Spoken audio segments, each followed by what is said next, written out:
friend, Senator Ted Cruz.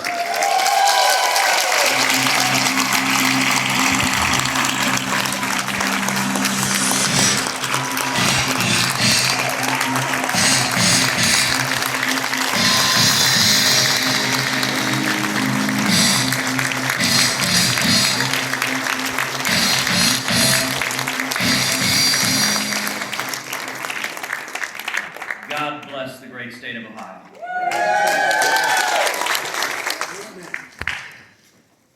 What a blessing to be here this morning. We're in church on Saturday morning.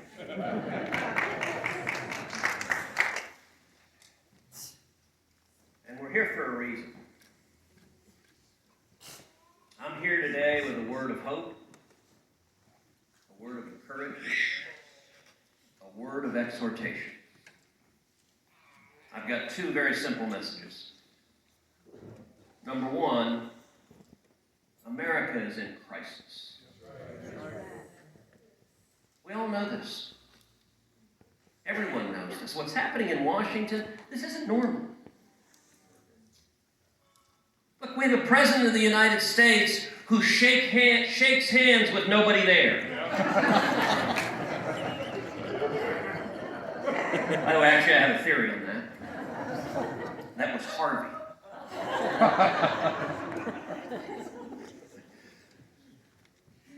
You know, if you look at this White House, they managed to get everything wrong. That's actually hard to do. I mean, you would think just by dumb luck, some policy would have come out right. Like if they literally thrown darts at a wall, something would have landed on the right answer. But to run the table, inflation's galloping across the country. The cost of everything is going up. Cost of food, cost of electricity, cost of health care, cost of lumber, cost of homes, cost of a car. Heck, it's gotten so bad Antifa can't afford bricks.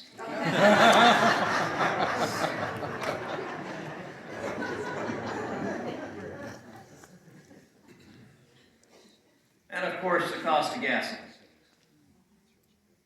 When you go fill up your truck, and it's $100 to do it,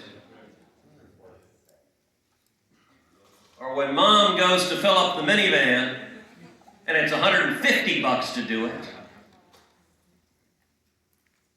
You know, it's been amazing watching the Biden White House try to explain this. They've had no fewer than 5 separate lies on inflation. Their first lie was they said it's not happening. There is no inflation. No reputable economist would tell you there's any inflation. They just told everyone, don't believe your lying eyes. The prices aren't going up. These aren't the droids you're looking for. Well, that didn't last very long. So they went to lie number 2. Lie number 2 is they said it's transitory. Yes, it's happening, but it's transitory. It's just going to be here for a minute. Just blink and it'll be gone. Well, we blinked and it didn't go away. So then they came to lie number 3. Lie number 3 was it's happening. It's not transitory, but it's a high-class problem. I don't know what that one means.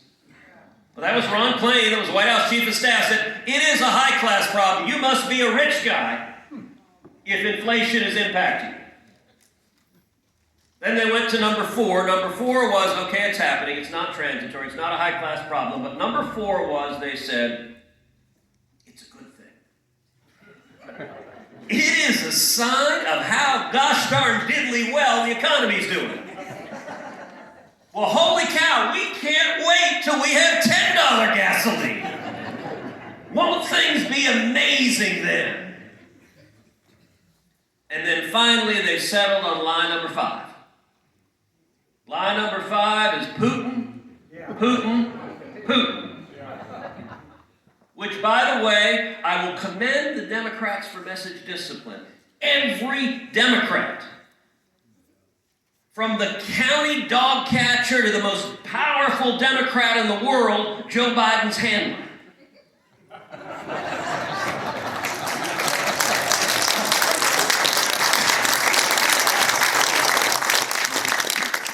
of them are using the identical talking points. But I'll tell you, I have an amazing degree of faith in the American people. We're not morons. Or don't.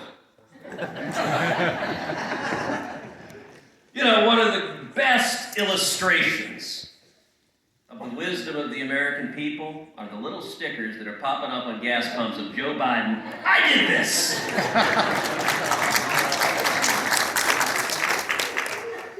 Because it was deliberate, it's what they wanted to do, and it is hurting Americans across the country, and it's hurting men and women across the state of Ohio. You look at the economy, we just got the GDP numbers. The economy's shrinking. In COVID, has there ever been a greater opportunity to reveal the petty tyrants that we have in office than this pandemic?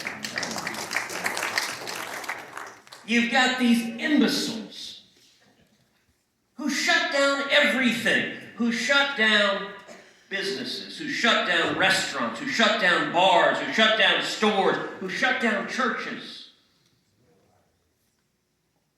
Because, you know, if you go out on the street and burn an American flag and chant Black Lives Matter, it's perfectly safe. Yeah. But if you come in here and you sing Amazing Grace, everyone's going to die. And maybe the most indefensible of all, they shut down schools all over this country. You know, we were told 2 weeks to stop the spread. And that 2 weeks became months, became tens of millions of kids had their schools shut down for over a year. We're going to look back on this in 10, 20 years and ask, what was the collective insanity that came over this country? Because those kids are going to be held back the rest of their lives. Because of these Democrats that don't give a flip about shutting down schools. And by the way, the kids that were hurt the most were low-income kids. Listen, Heidi and I, our girls are 11 and 14. When we had schools shut down, Heidi and I homeschooled them together. I took the 11-year-old. Heidi had the harder job. She took the 14-year-old. We had the two of us in two different rooms on two computers trying to go through, and it was hard for us. I can't imagine what a single mom had to do. Yeah. If you're a single mom with 2, 3 kids, trying to work a job, trying to put food on the table, what happened for a lot of those kids is they just ended up not going to school. It was just impossible. And has anything illustrated the idiocy of the totalitarian left more than mask politics? Yeah. Preach. This thing is the most absurd theater. And look, the important thing to understand is that everyone knew it was garbage. The rules on their face made no sense. All right, let's think about it. What were the rules? Remember, when you went into a restaurant, you must wear a mask. Until you sit down. Then you can take the mask off. This is because of science. Now I have a theory on this, which is that the virus reacts to altitude. At 3 feet, the virus is completely safe, no danger whatsoever. At 6 feet, everyone's going to die. By the way, that explains why Fauci was safe. He's only 5 feet tall.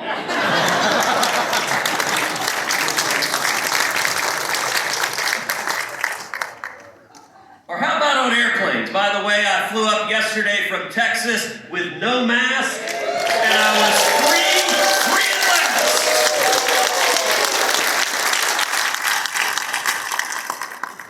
But the rule on airplanes used to be you must wear a mask.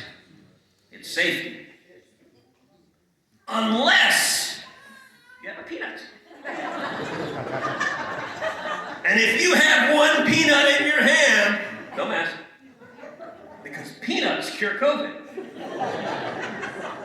Now, I've got reporters in the back, so I can see them now writing, oh, look at this misinformation. He's saying peanuts cure COVID. No, I'm not. I'm saying this is all garbage, and everyone knows it.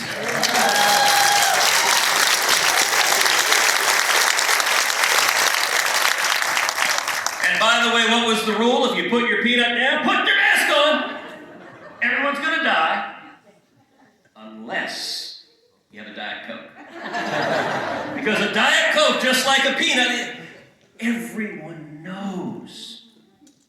Look, I have the great joy of serving in the Senate with 50 Democrat senators.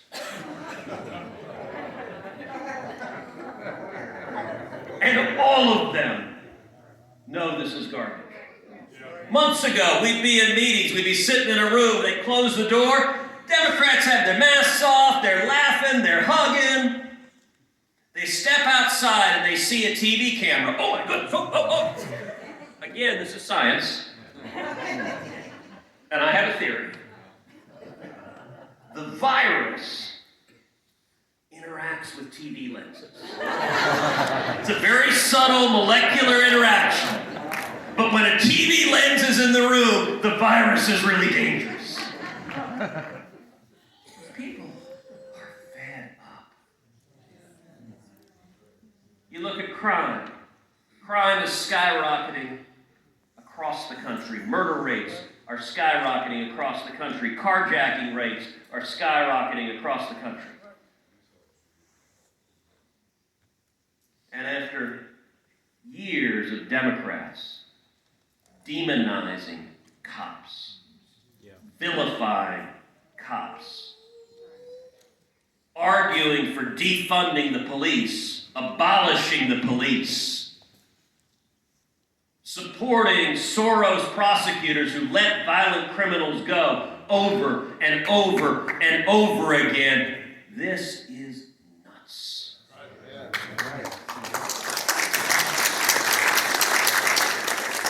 And let me tell you, in the United States of America and here in the great state of Ohio, we support the heroes, the men and women of blue in law enforcement.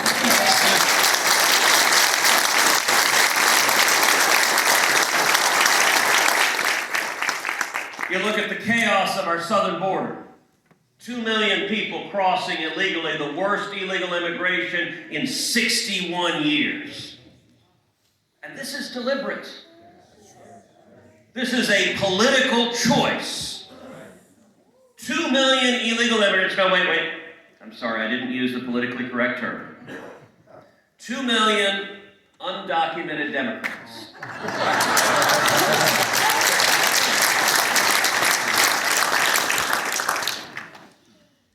And you know, as bad as the domestic policy and the economic policy has been,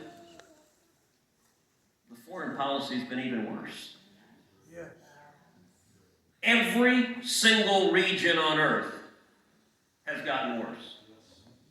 Every enemy of America is stronger. You had the absolute disaster, the disgrace of the surrender to the Taliban, leaving Americans behind, the incompetence of these clowns. China is stronger. Iran is stronger. Venezuela is stronger. Russia is stronger. We had the first land war in Europe since 1945. Nice job, Joe. Yeah. Now, some of y'all are thinking, you know, Ted, you said you were here with a word of encouragement. You're really bad at this. But I told you I had 2 things to say this morning. Here's the second. Revival is coming. Yeah.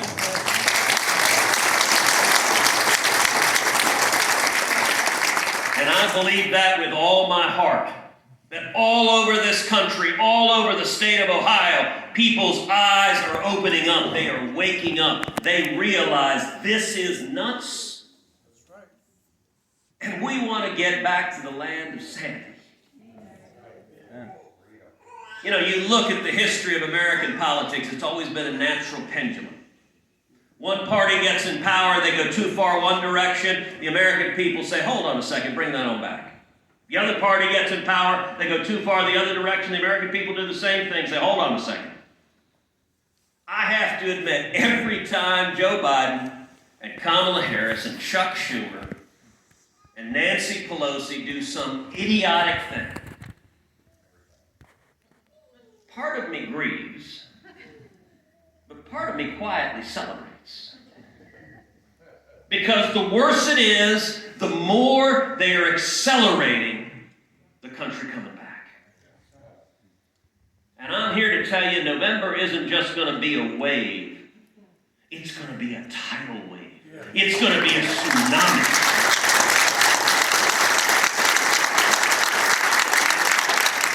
People's eyes are opening up powerfully. If you look across the country right now, young people are moving Republican. Hispanics are moving Republican. African Americans are moving Republican. Suburban women are moving Republican. And working class men and women are running, not walking, on the Republican side.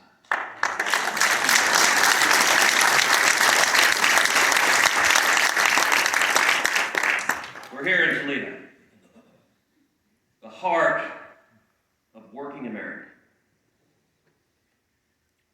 You know, I was talking with the reporters this morning about what I think is the most important political change that has happened in the last decade. It used to be conventional wisdom that Republicans are the party of the rich and Democrats are the party of the working class. Well, that whole scheme has flipped on its head. Today, the Republican Party is a blue-collar party.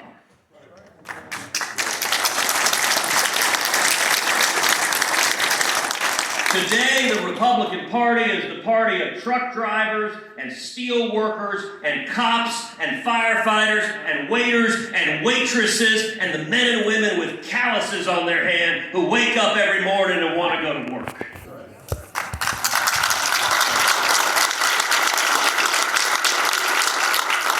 And the Democrat Party is the party of rich coastal elites who look down on union members here in Toledo, Ohio. And their answer to them, John Kerry's answer to union members in Ohio, is learn to code. Yeah. Well, go jump in a lake, you pompous.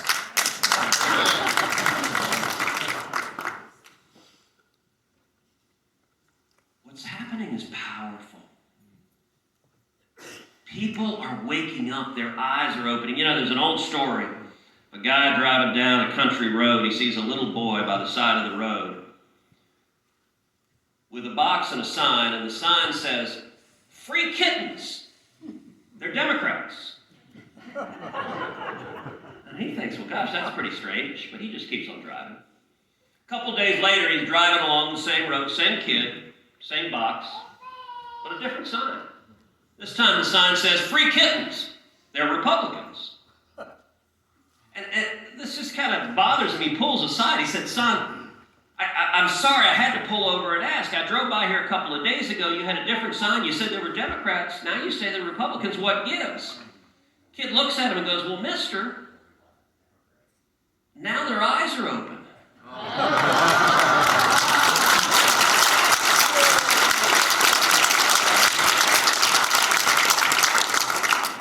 That's happening all over the country. And it's powerful.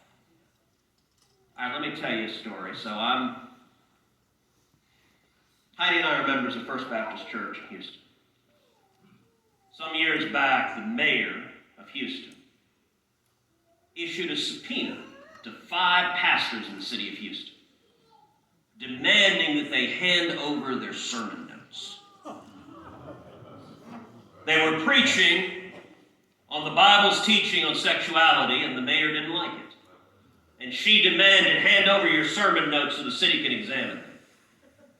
So I called my pastor, Greg Mott, and I said, Pastor, have you seen what's happened with this subpoena? And he said, oh yeah, I've seen it. I've been praying about it all morning. And I said, well, I want to organize a rally. I want to bring pastors together across the city of Houston to stand against this. And I said, what I wanted to ask you is, would you be willing to host that rally at the church? And I said, I'd like to host it tomorrow, Thursday, at 11 a.m. And my pastor begins laughing. And he says, Ted, you know, God works in amazing ways. The Word tells us He has ordered our steps long before we began.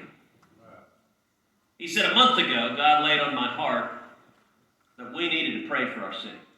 He said, a month ago, I sent out an invite to pastors across the city to come together to pray for our city. He said, I've got 50 pastors coming to the church tomorrow, Thursday, at 10 a.m.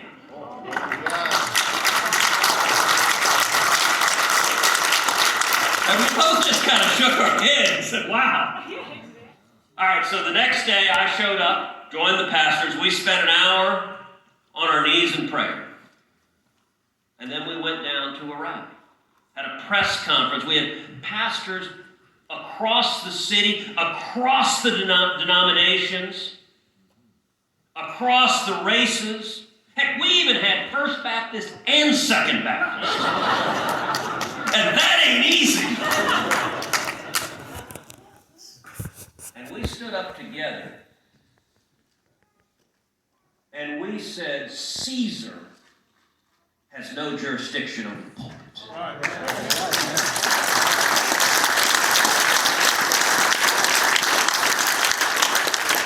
And when you subpoena one pastor, you subpoena every pastor.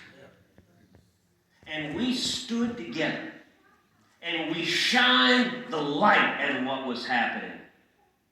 And within hours, the city of Houston rescinded the subpoenas.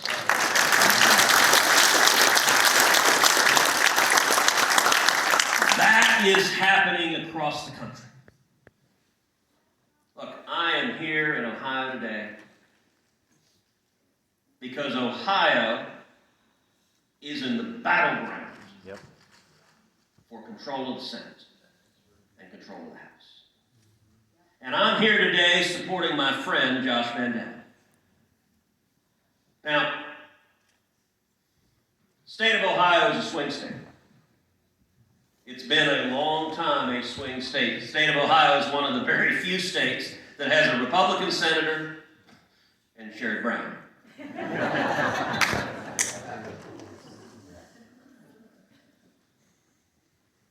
We're going to win this seat in November. And when we do, Ohio is going to retire Chuck Schumer as majority.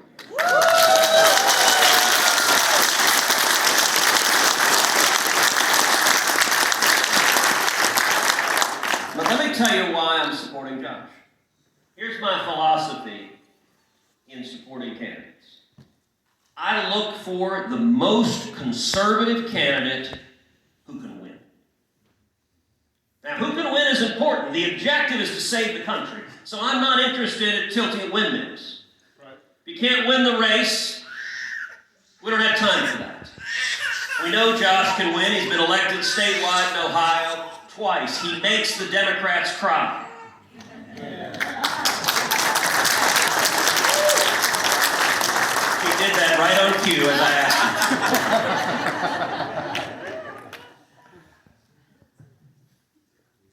But in terms of who's the most conservative, have you noticed that every Republican in the primaries beats their chests and tells you they're the most conservative soul who's ever lived? They all say how conservative they are. They all say, I love Donald Trump. No, I love Donald Trump more. No, I have Donald Trump tattooed on my rear end. like they fall over and over and over themselves. Just once, I'd like to see a Republican candidate stand up in the primary and say, I am an establishment moderate squish. I stand for nothing whatsoever. Like, that would be refreshing honesty. But they don't do that. So I'll tell you my view is I actually don't really pay attention to what the candidates say. Because all of them can read talking points. I'm interested in what they do and what their record is.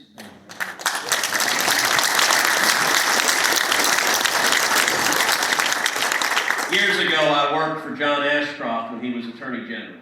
And he used to say, if I'm ever accused of being a Christian, I'd like for there to be enough evidence to convict me. Now that is powerfully, powerfully true, but it's equally true of being a conservative.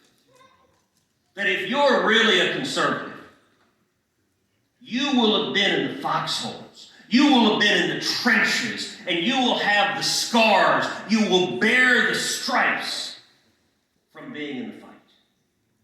The reason I'm supporting Josh Mandel is of all the candidates in the race, he has the strongest record of standing and fighting for conservative principles, fighting to stop the expansion of Obamacare, fighting to defend the right to life, fighting to rein in out-of-control spending.